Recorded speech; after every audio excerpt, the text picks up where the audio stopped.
আজ আমরা শিখবো স্ক্রল স্টিচ। ওটার জন্য আমি একটা লাইন টেনে রেখেছি, তারপর এইভাবে ছুঁচটাকে ওঠাচ্ছি। তারপর এটাকে একটু বাঁকা করে লাইনের এদিক থেকে ওদিকে লাইনটাকে মধ্যেখানে রেখেছি, তারপর ছুঁচটাকে ওঠালাম, দিয়ে সুতোটাকে ছুঁচের নিচের থেকে এইভাবে পার করলাম। আবার এটা একটু বাঁকা করে ওঠাচ্ছি, ওঠানোর সময় এটা একটু বাঁকা ওঠাচ্ছি, তারপর এইভাবে ছুঁচের নিচে এটাকে দিলাম, তারপর ছুঁচের এইভাবে উপর থেকে এইভাবে।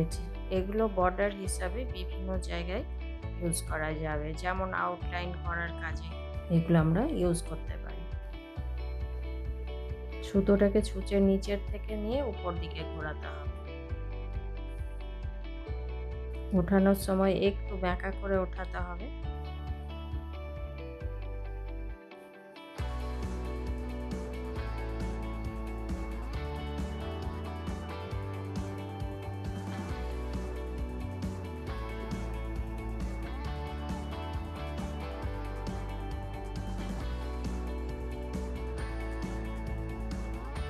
যে কোনো এমব্রয়ডারি করার সময় স্টিচগুলোকে একটু হালকা হাতেই করতে হবে, এটা জোরে কোনোটাই টানা চলবে না। জোরে টানলে স্টিচের যেটা দেখতে হওয়া উচিত সেই জিনিসটা হবে না।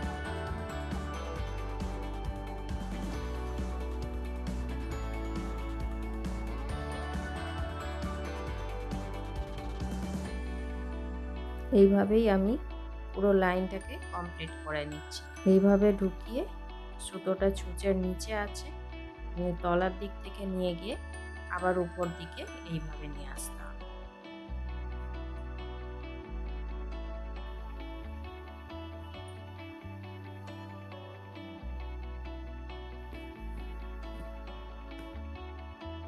এইভাবেই আমি পুরো লাইনটা কমপ্লিট করছি। লাস্টে যখন এটা ফিনিশিং করব তখন এটা এইভাবে করার পর এটা এইখানে এইভাবে বন্ধ করে দেব।